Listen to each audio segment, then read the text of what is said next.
Welcome to California Now, a podcast produced by Visit California. I'm Soterios Johnson. This episode is all about road trips. We'll start in Northern California with Zach O'Brien, founder of Active NorCal, who shares several of his favorite escapes. The waterfall that reigns supreme here in Northern California is Bernie Falls.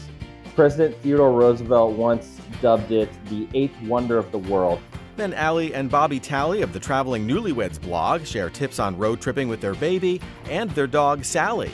When you're traveling with a 70-pound dog, there's a lot of logistics that go in there. Really, the key to traveling with a dog, especially really long distances, is kind of just being organized and giving them space to feel like they're not stuck on this tiny little seat. After that, author Jim Hinckley shares his favorite haunts on Southern California's Route 66 and tells us how it became an international phenomenon. That's all coming up on California Now.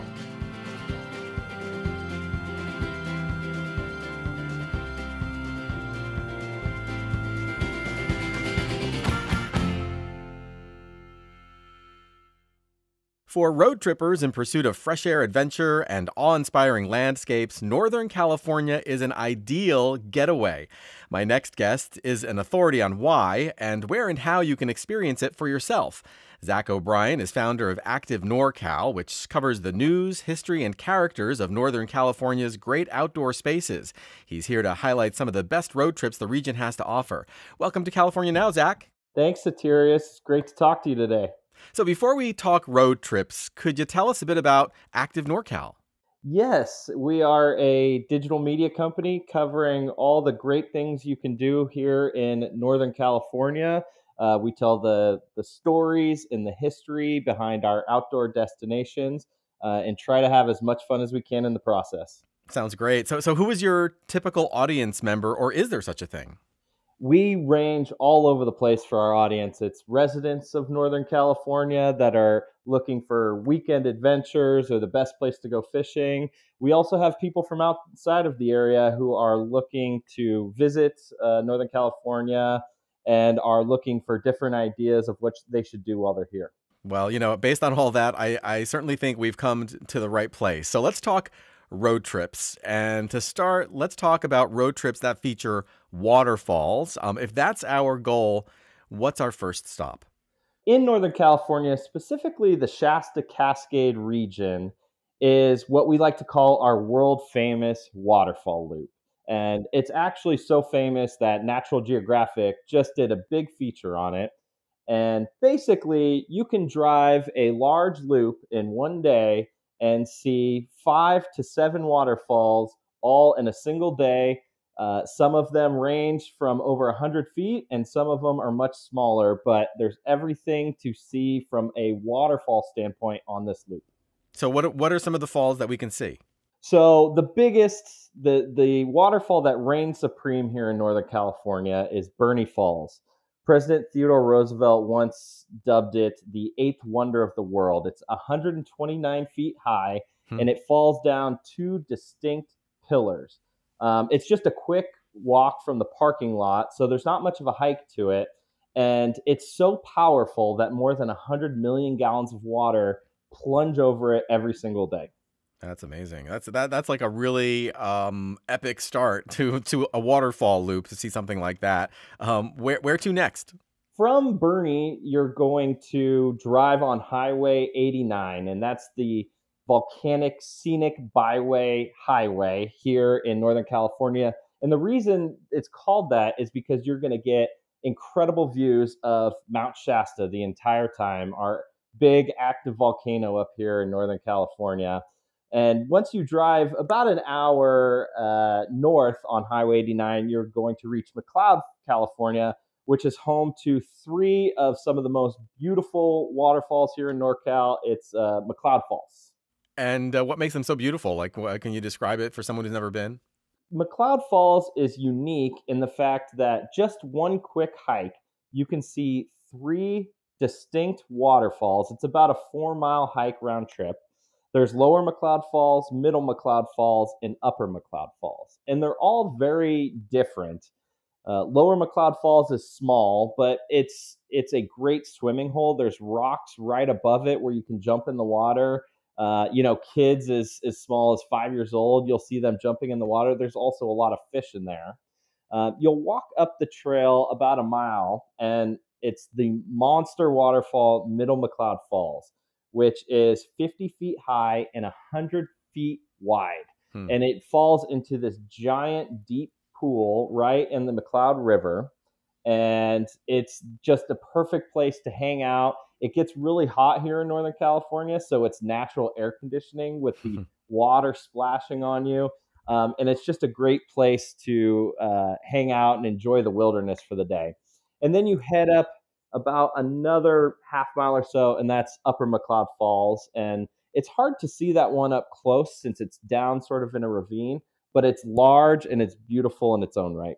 So like you can kind of start off your trip with the waterfalls loop, but then there's other stuff there too, like Mount Shasta, like Shasta Lake. I mean, there's so much kind of natural beauty up in that area that's just kind of like a stone's throw away from each other.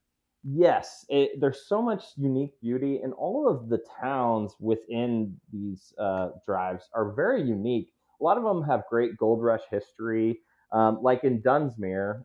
Dunsmuir, California, is when you go down to downtown Dunsmuir, it's sort of like walking back into the 50s. And the Sacramento River runs right through the town. And that's also the location of another waterfall on the loop, Hedge Creek Falls, which is very unique because it cascades over a cave.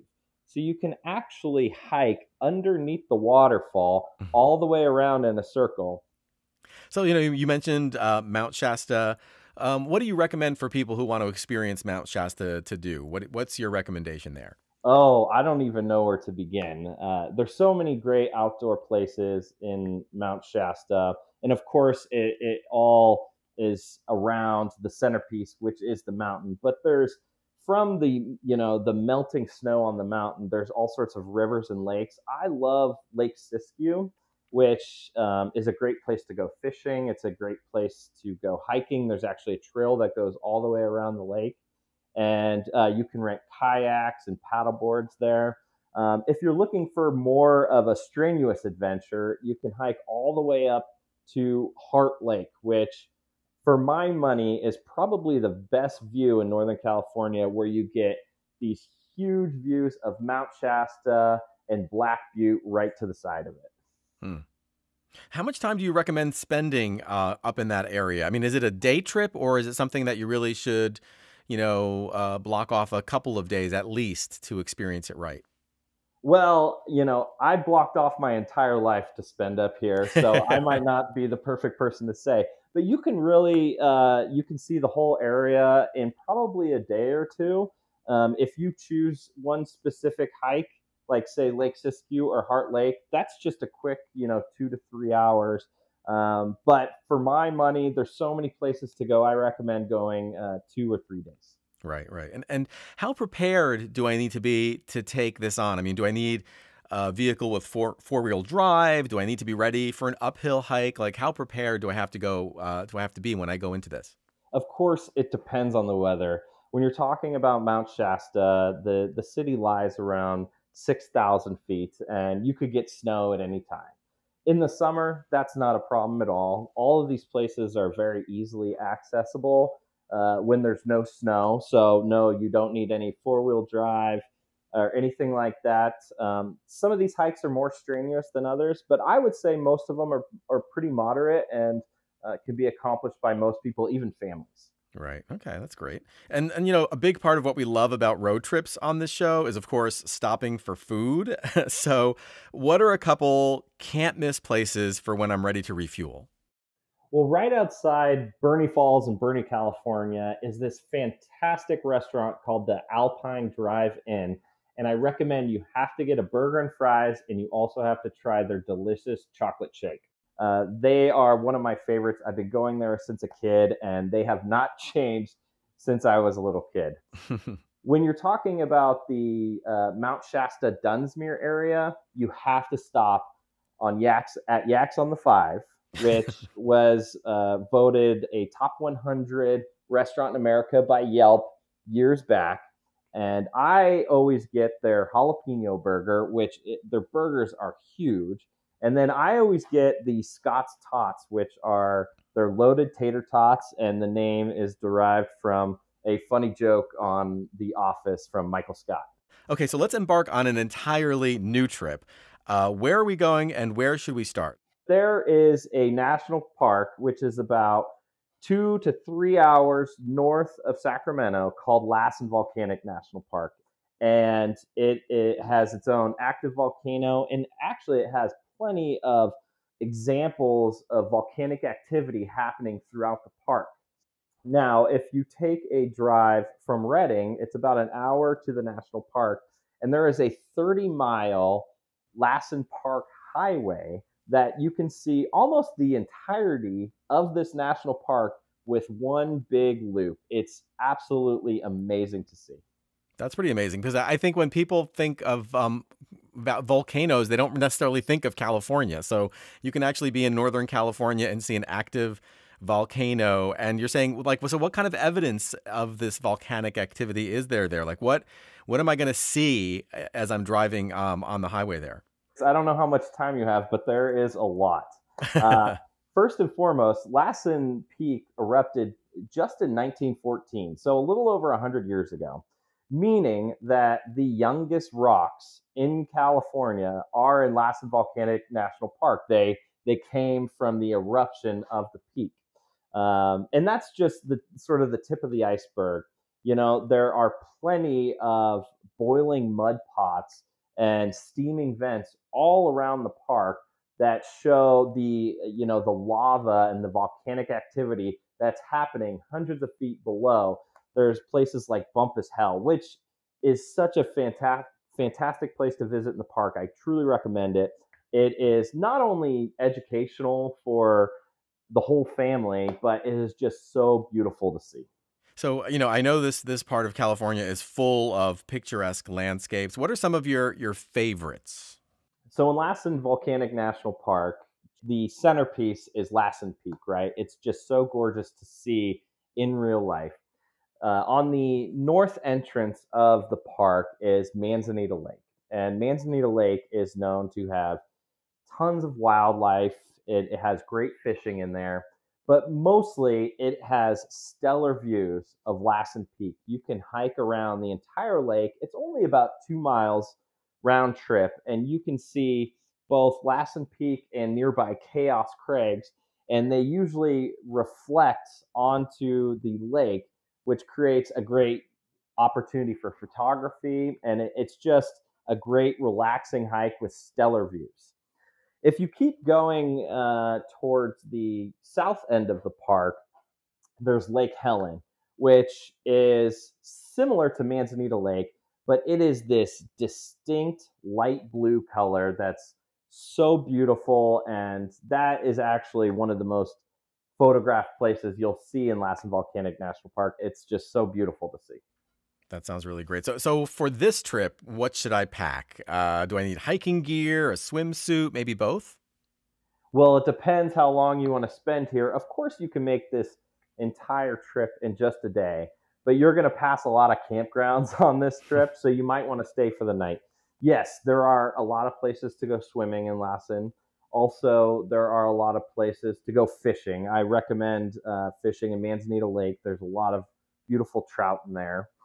Yes, hiking shoes, of course. You can stop at the Kings Creek Meadows, which is right below Lassen Peak, and it's about a 3-mile hike to Kings Creek Falls, which is a beautiful hike, and you can see Lassen Peak the entire way through the meadows.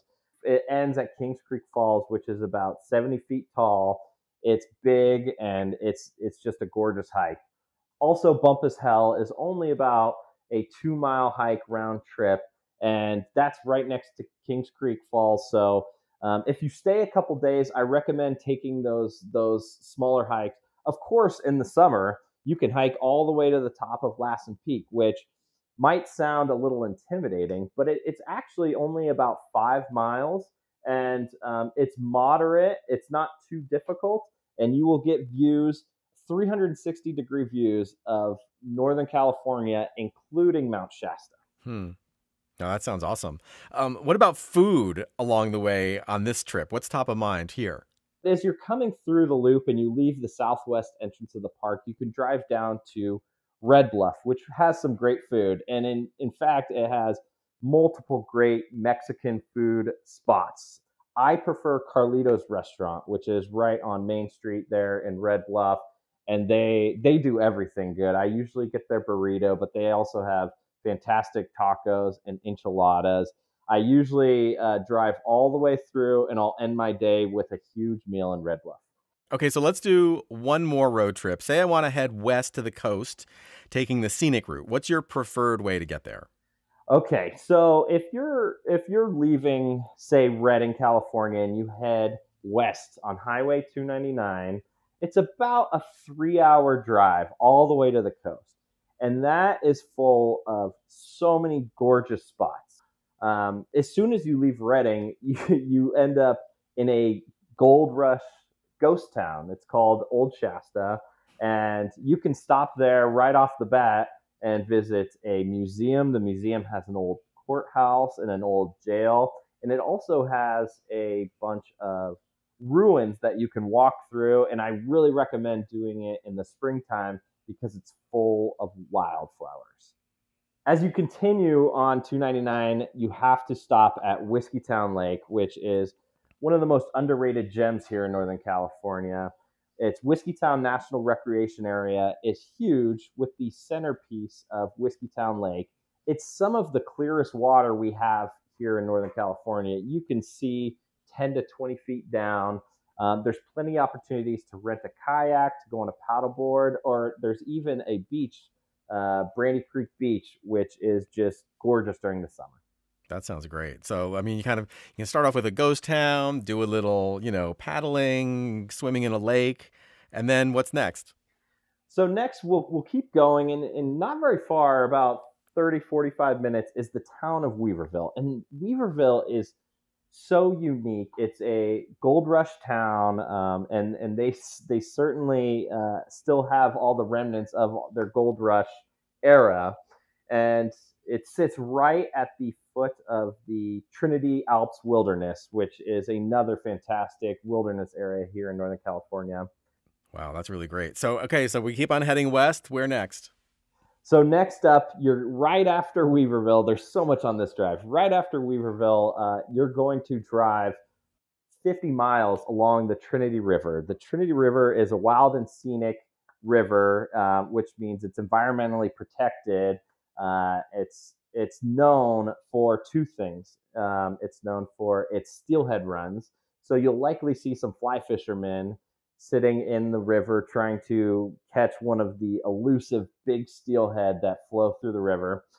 It's also known for its rafting and its world famous Hellhole Rapid. You can actually pull on the side of the road of Highway 299 and watch rafters descend over this big rapid, and I'm sure you'll see a lot of them fall out. It's a lot of fun.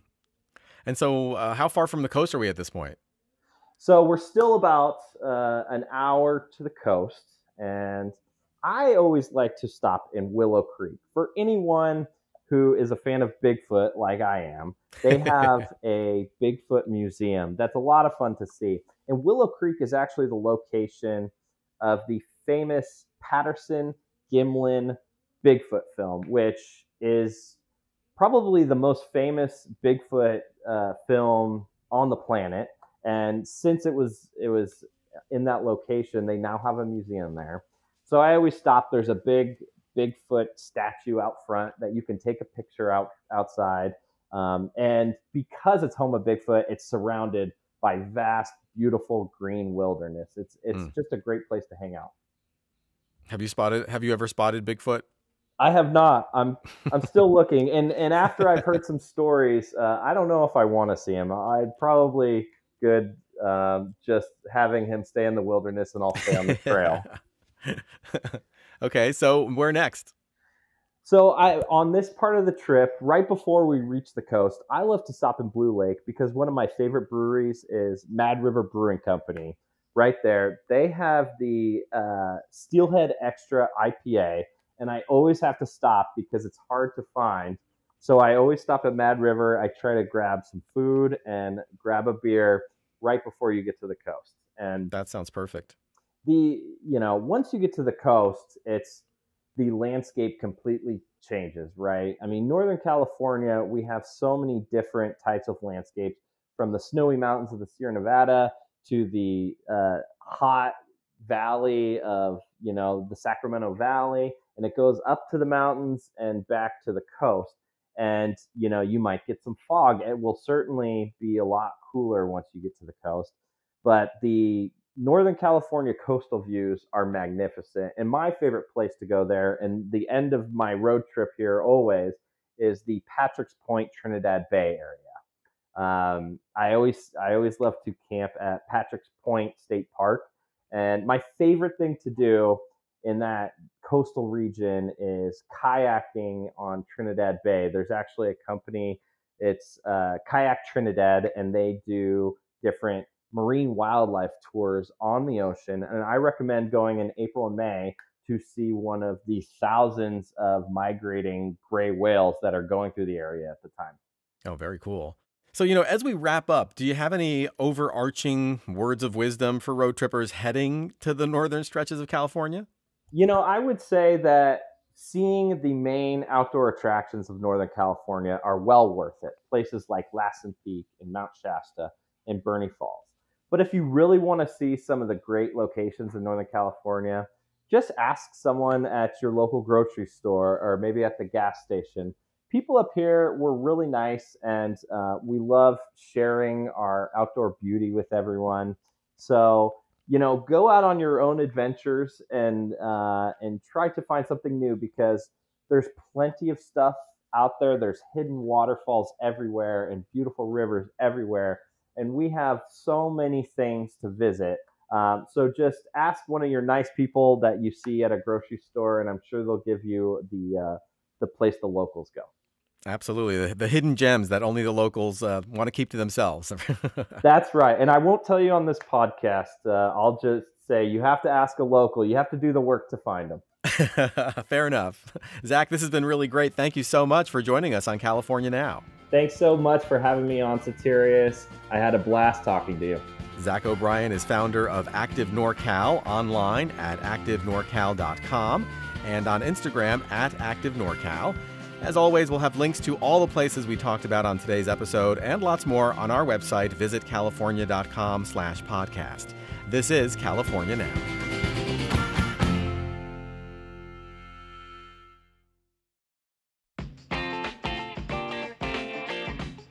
A short drive from the sand and surf of Southern California, you'll find the remarkable Inland Empire, a place with no shortage of possibilities when you're looking to unwind. The Inland Empire's mountain region offers the outdoor beauty of Big Bear Lake, plus shopping and sightseeing in the mountain villages of Crestline and Lake Arrowhead. You can also relax in Temecula Valley wine country, which boasts award-winning restaurants and hot air balloon rides, as well as historic inns, winery resorts, and boutique hotels. And there's the Inland Empire's desert region, home to the renowned Joshua Tree National Park, as well as Route 66, where you might just stop in at the Route 66 Shooting Sports Park. Frequent flyers know an easy way to visit the Inland Empire is Ontario International Airport. It's 35 miles east of downtown LA and was voted fastest growing airport in the U.S. by Global Traveler. To discover more about California's Inland Empire, check out discoverie.com. That's discoverie.com.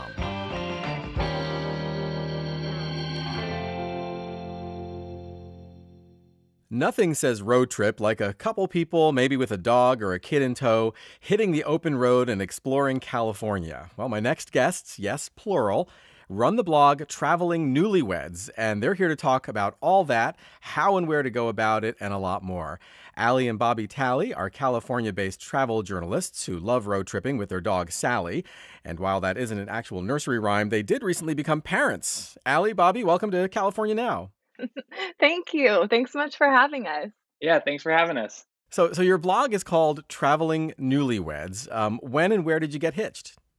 Well, it's a funny story. We got married off the 5 freeway, a truck stop. We always describe it as if you've driven from LA to San Francisco and you kind of get tired of driving and seeing In-N-Out and stop there in Kettleman City. That's where we got married. Right behind that In-N-Out, there's a Alli, you can describe what your uncle built there. Yeah, so my uncle owns kind of a whole rest stop destination there. It's called Bravo Farms. And right when we were starting to look at wedding venues, he was building this and he was like, hey, if you guys are interested, I can just build you a venue out back. We've got a Best Western across the street. We can do kind of a destination wedding type thing. And we had such a love for travel already. So we were like, this is just random and fun enough that why not? Why not get married at a rest stop? So we That's had everybody hilarious. kind of book rooms across the street, and nobody had heard of Kettleman City when we sent out the invite. But it ended up being such a fun, random wedding that I think perfectly kind of encapsulates the beginning of our relationship. That is hilarious. I mean, some people get married in Napa or they go to Santa Barbara or someplace like that. You did it in Kettleman City, kind of in the middle of nowhere Yeah, at a rest it stop. was one of those things, like Alli said, where we kind of just thought, oh, this should be fun. We'll see. And it turned into a rager. Everyone had a great time. And I don't think you could plan on that again if you decided to have your wedding out in the middle of nowhere, but you never know. And we loved it. Oh, that is so great. I'm sure everyone had a great time. Totally. So how long have you been married now? We've been married for almost 7 years. Okay, so you're not quite newlyweds anymore, but the name Traveling Newlyweds has stuck around. Are you planning on keeping it forever? I mean, I think so. It's a question that we get asked all the time. And for a little while, we were kind of contemplating just because we're just technically not newlyweds, but we like to think of it as more of a mentality, not a time frame. From our first honeymoon trip and beyond, we like to think that we travel like newlyweds Mm-hmm. and we splurge when we want to and we adventure as much as we can. And now with a little baby and a dog in tow, we like to keep that same newlywed mentality ongoing as a family. And looking at your blog, I saw a couple of pictures of your Bernedoodle, Sally. I just adopted a dog myself. Could you share any high-level tips on dog-friendly travel? When you're traveling with a 70-pound dog, there's a lot of logistics that go in there. And so we tried to keep our car time to a minimum just for Sally, even though she actually does love the car. Uh-huh. We would go to all sorts of random places. We would drive to Palm Springs or Los Olivos, Los Alamos. We found that a lot of destinations in California were so dog friendly, surprisingly so. It's spots that we didn't even think could be. Downtown San Diego, we took Sally on a dog friendly trip all throughout the downtown of San Diego and had a blast. And she was Mhm. able to go almost everywhere with us, which, you probably wouldn't think a dog would be able to do that. So as far as like finding accommodations, I mean, do you have trouble finding places that will take you when you have a dog, or do you call ahead to make sure it's okay, or do you just assume that that there won't be any problem? Yeah, it really depends on the destination, but I would say more often than not, we're always pleasantly surprised with how many dog-friendly accommodations there are in that town.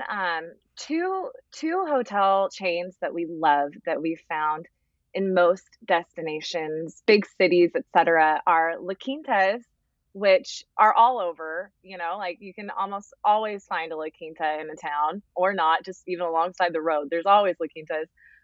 They're great. They're super dog friendly. There's no dog fee for a La Quinta, so we love that. Anytime we can save some money with Sally, the better. And then Kimpton Hotels, they're a more boutique hotel chain, and they're also very dog friendly. They also do not have a dog fee, which is wonderful. And they have a lot of fun little features, like they'll supply your room with dog bowls, and a lot of times they'll give you dog treats, and they'll write your dog's name on a welcome sign outside. And they almost always have a happy hour in the evenings where dogs are invited. So between those two spots, like we almost always just book a place at one of those. Oh, that's great. It's so wonderful to be able to, if you're bringing your dog on the trip with you, to be able to, enjoy some time not in the car with them, out and about in the destination, right? Totally. Yeah. We try to take Sally out and about with us as much as possible.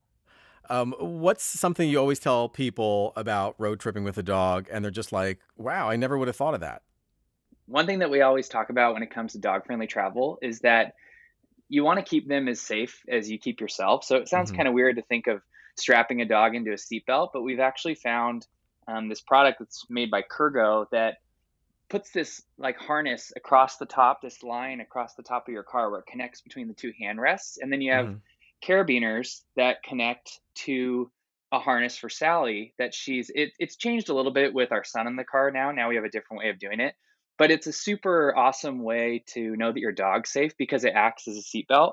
So we really like travel with that everywhere. And before Jude, we also traveled with like a seat extender. So Sally had this really big area, like this flat area that she could kind of lay out in the back seat. And then you could also store stuff underneath that in terms of traveling and trying to stay organized. So really the key to traveling with a dog, especially really long distances, is kind of just being organized and giving them space to feel like they're not stuck on this tiny little seat.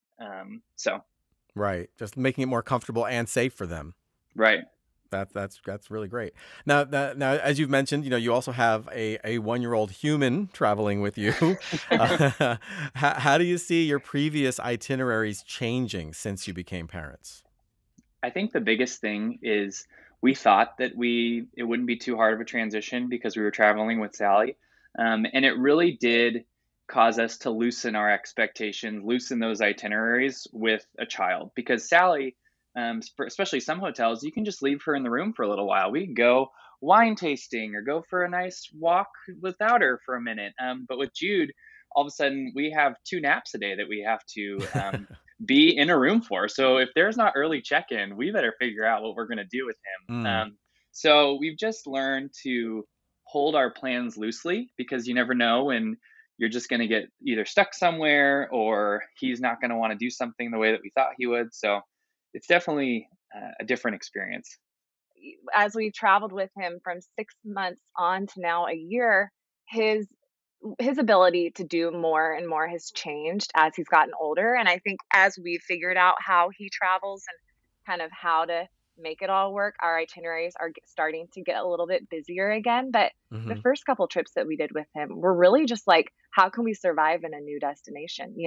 He might not nap for his morning nap, so he's going to be really fussy and whiny, and we probably can't go to a quiet museum during that time because Jude will throw a tantrum, So it was learning the kind of destinations that we could all handle and do, and then just going for it. I think so many parents are so nervous to travel with kids because they're afraid that their kids won't behave or that it'll throw them all off, and because of that, they stay home and they don't. Where I think it's good for kids at an early age to learn to adapt, to learn to be in new experiences and new situations. And it's good for the parents too, to kind of take you out of your comfort zone and figure out how you're going to make traveling work with your little ones. Because once you do it, you figure it out, Right. It's just getting out and actually getting in the car that's usually the hardest part.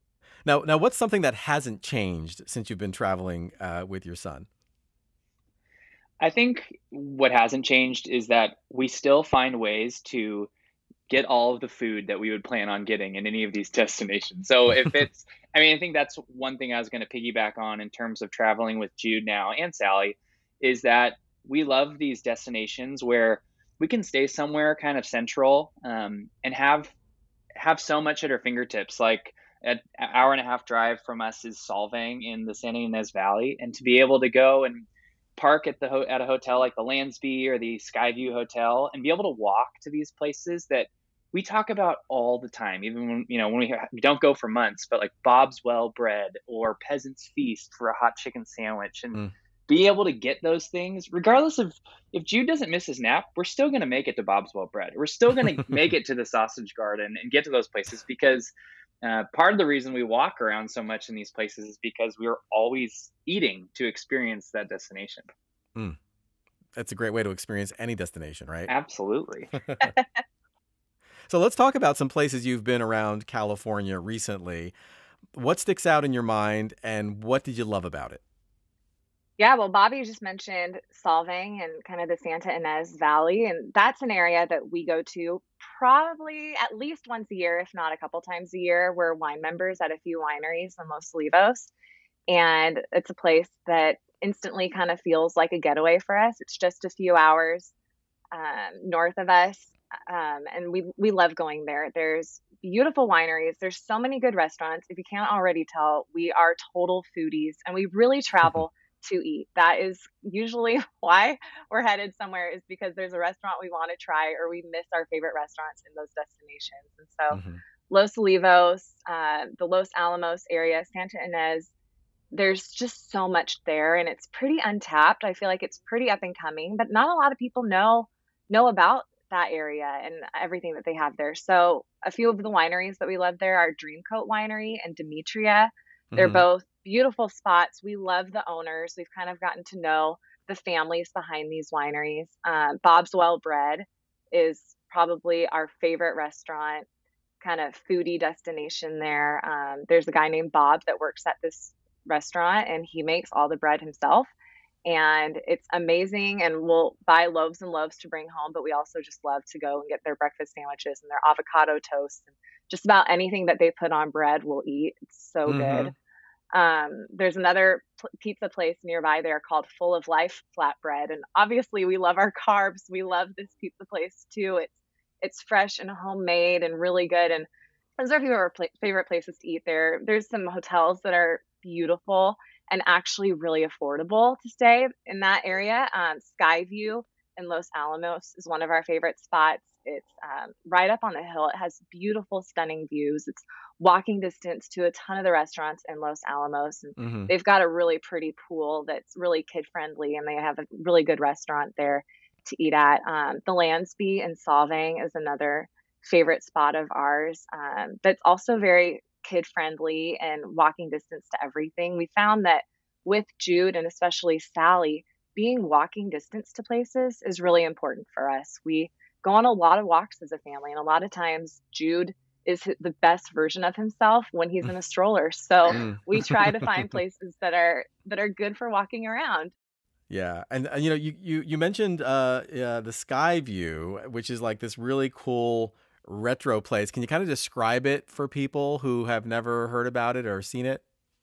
Yeah, I mean, retro is a great way to describe Skyview. I think pulling up to this hotel, it's kind of up on the hill, looking down on Los Alamos. It's got this big Skyview sign that's probably been there since the beginning.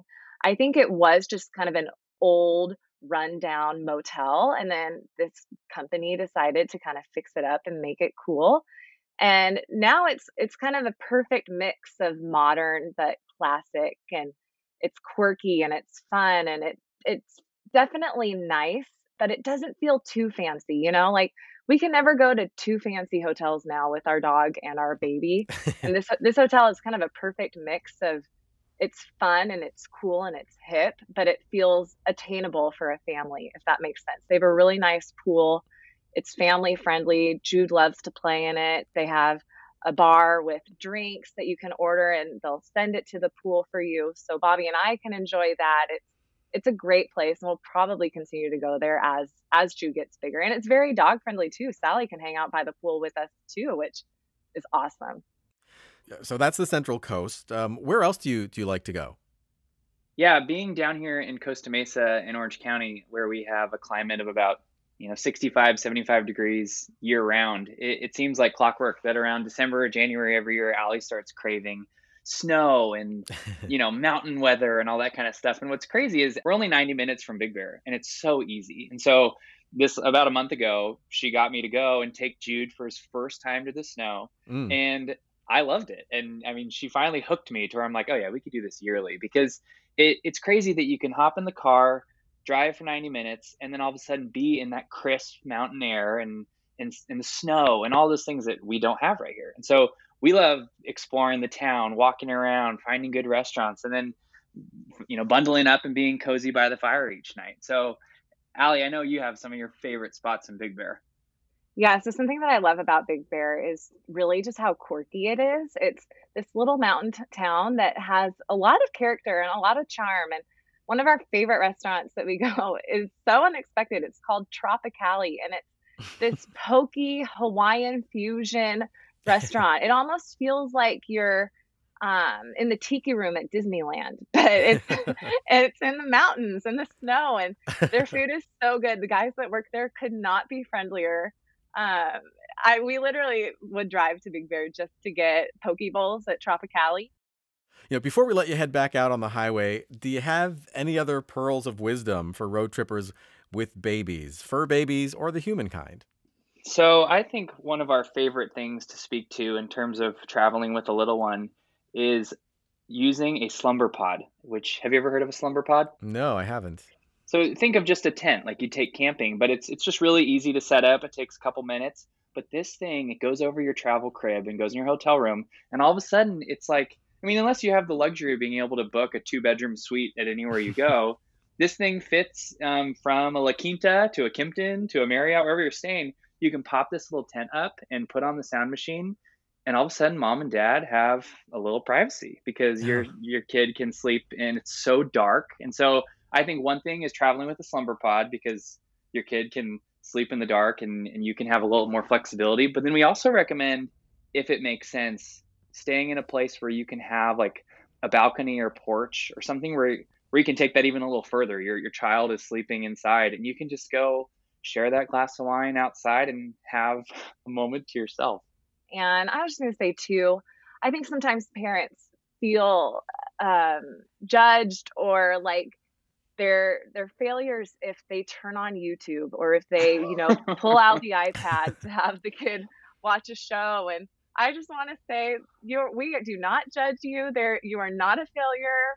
We pull out YouTube all the time with Jude, and honestly, sometimes you just have to, especially if you're driving across the state. If you've got a long itinerary and you're in the car for hours, toys and books will only take you so far. Right. So I just want to say to any parent that's out there, it's okay if you pull out the iPad at certain points along the journey. We've been there. We do it too. All things in moderation, right? That's right. Alli, Bobby, this has been great. Thanks so much for joining us on California Now. Thank you for having us. Thanks, Soterios. Alli and Bobby Talley are the Traveling Newlyweds online at travelingnewlyweds.com. Go check out their great photos and check in on their latest journeys on Instagram at traveling_newlyweds. As always, we'll have links to all the places we talked about on today's episode and lots more on our website, visitcalifornia.com/podcast. This is California Now.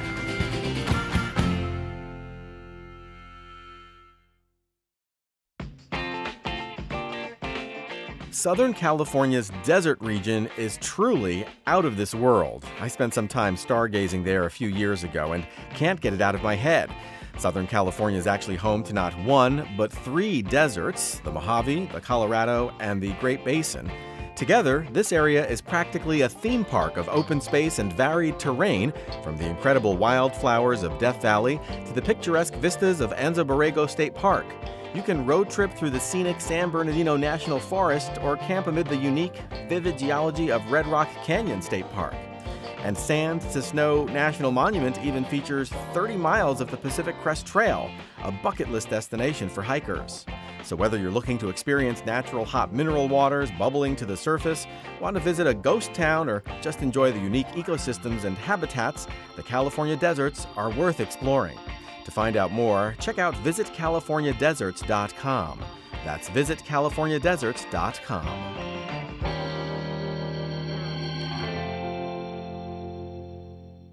You might know Route 66 is a place to get your kicks, as the song goes, but did you know it's such an iconic highway, it even has an international fan club? Here to tell us more about the fascinating surprises along the California portion of the drive, from Needles to Santa Monica, is Jim Hinckley, an author and one of the world's foremost experts on Route 66.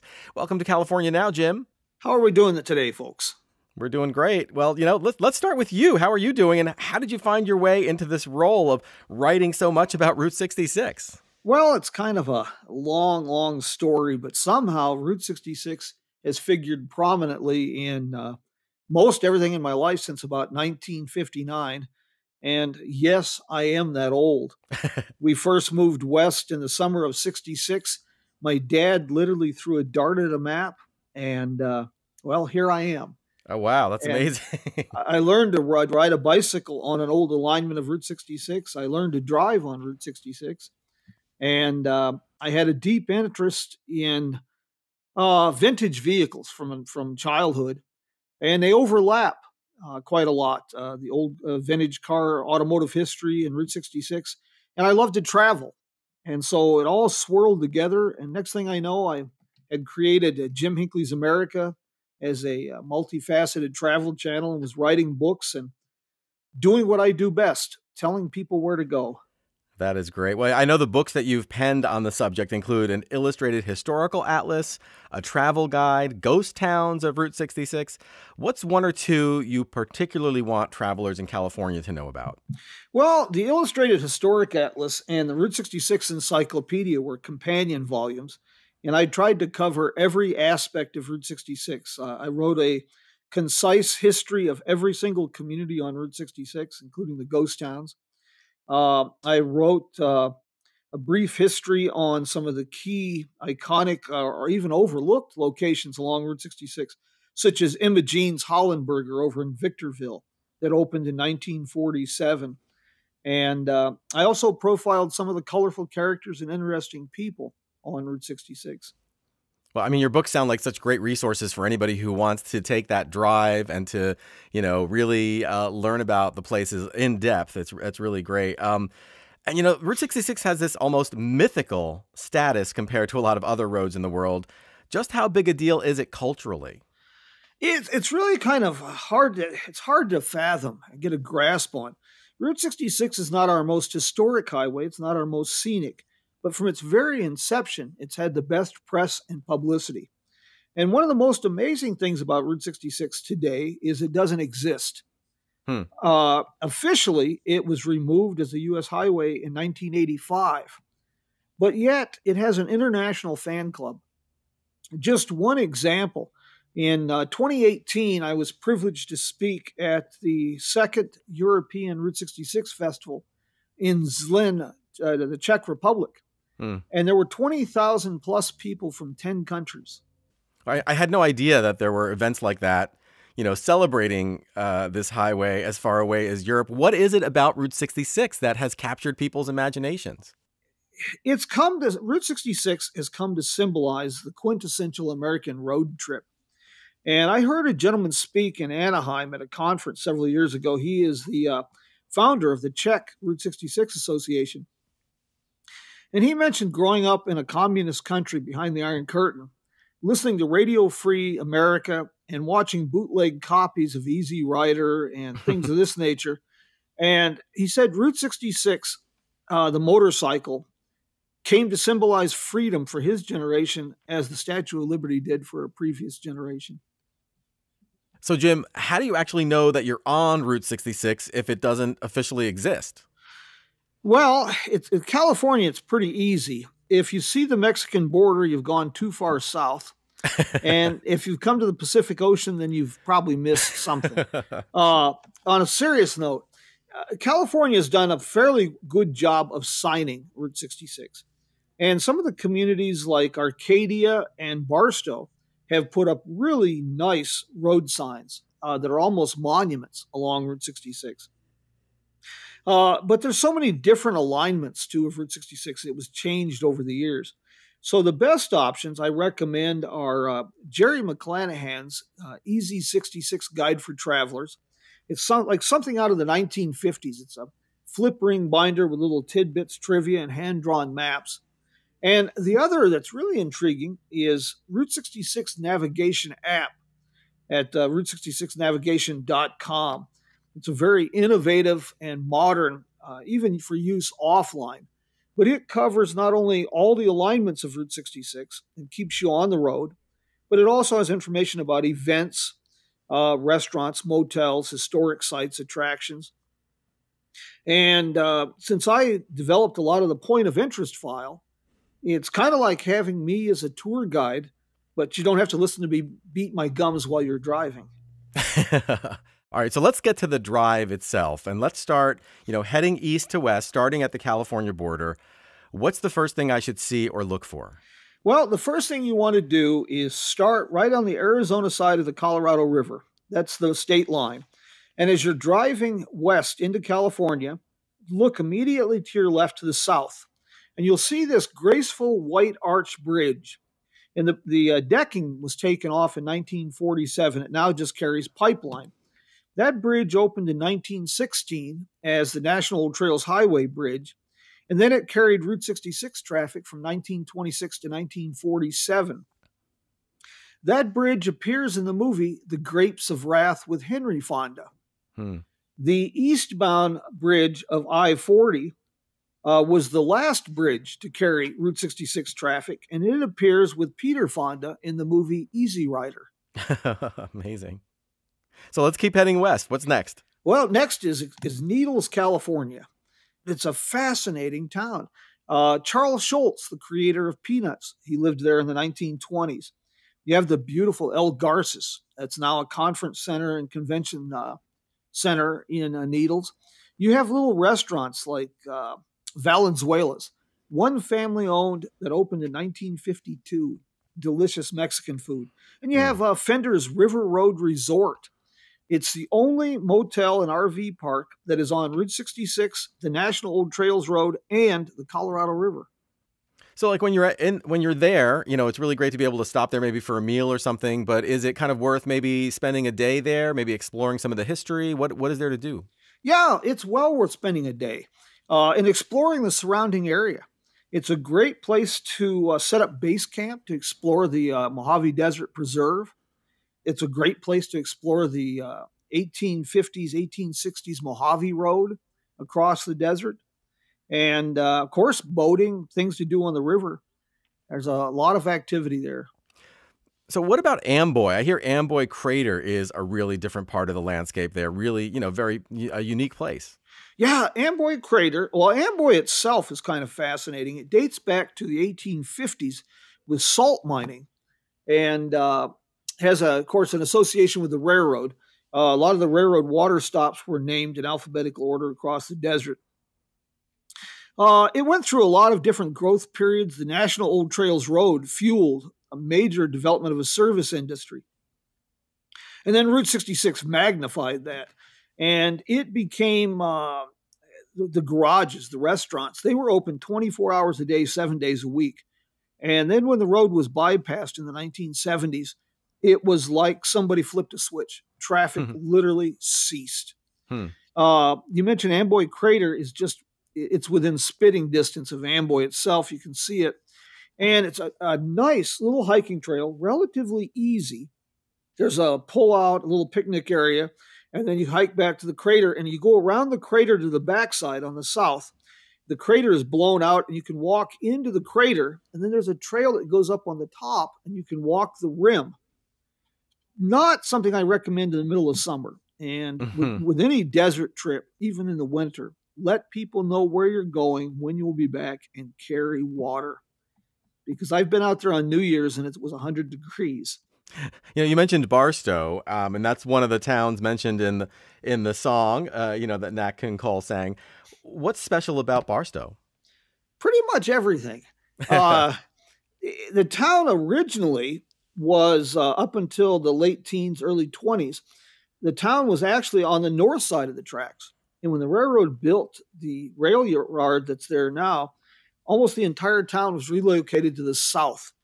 And the only thing that's left of mention on the north side of the tracks is the beautiful Harvey House that was built around 1905, 6, 7. And it's now the Mother Road Route 66 Museum and a beautiful railroad museum. All right. Well, moving a little west, San Bernardino is in the song as well. What do we need to see there? Well, you have the McDonald's Museum. You have a great railroad museum, really interesting historic district.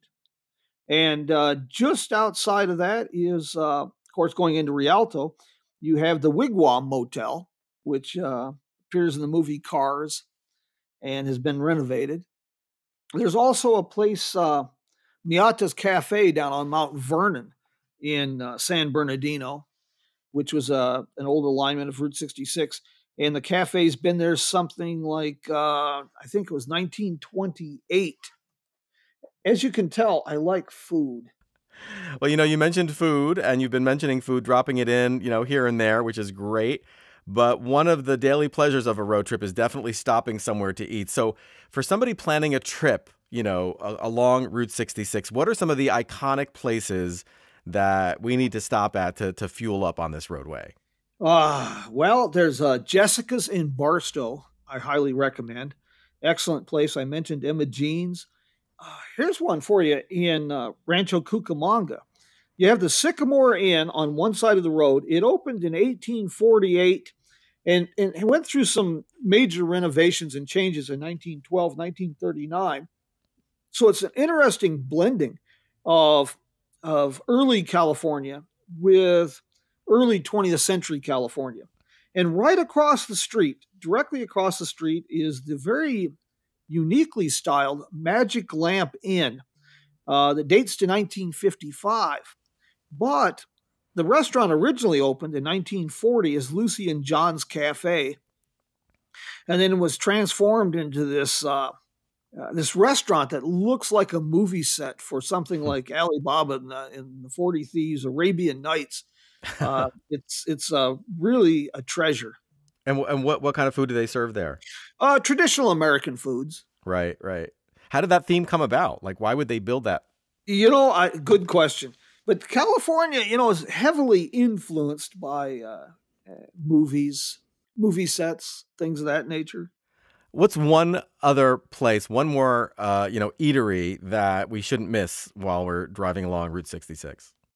If you want something a little bit really different, in Pasadena on Colorado Boulevard, which is Route 66, there's the Hyder Baba restaurant, and it's an authentic Persian cafe.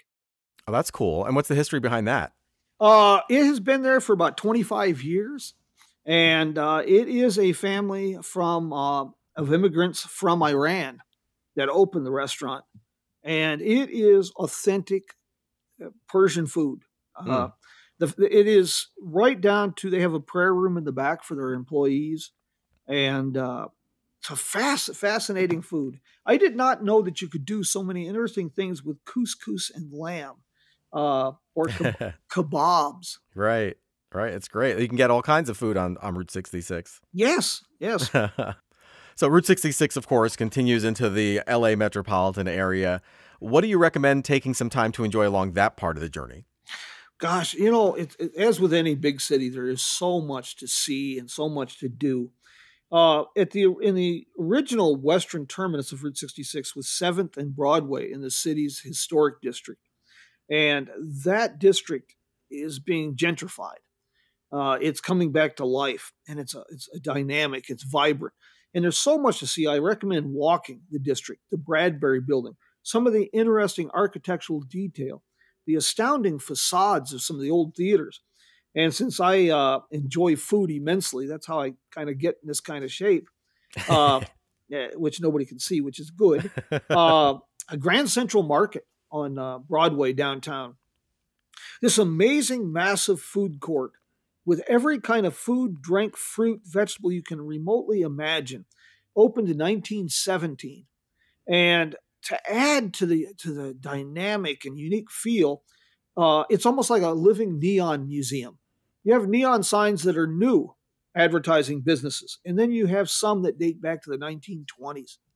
It's a very, very vibrant, fun place. I always like to, incorporate great places to eat. So that's a really great place to go near the end of your Route 66 trip, that experience all kinds of great food in this historic building with those cool neon signs. Kind of to wrap up, what are one or two big pieces of advice for people planning a trip along Route 66? What would you tell them that they really should do ahead of time? Well, cast aside your preconceived ideas, because you will be surprised with every single mile. It's not going to be what you expect. It's going to be better. That's really great advice. Jim, this has been great. Thank you so much for joining us on California Now. You bet, sir. You bet. Jim Hinckley is the author of several books about Route 66, including Travel Route 66, a guide to the history, sites, and destinations along the Main Street of America. Check out his website, jimhinckleysamerica.com. As always, we'll have links to all the places we talked about on today's episode and lots more on our website, visitcalifornia.com/podcast. This is California Now. Thank you for listening to California Now. We hope you enjoyed this episode and get a chance to hit the road soon. This podcast is produced by Visit California. I'm your host, Soterios Johnson. You can find our show on iTunes and Stitcher. Please subscribe. And if today's guests convinced you that it's time to take a road trip in the Golden State, do yourself a favor and head on over to the Road Trip Republic Hub on Visit California's website. You'll find more than 50 detailed itineraries, complete with suggestions on where to go, what to eat, where to stay, and more. That's visitcalifornia.com/road-trips.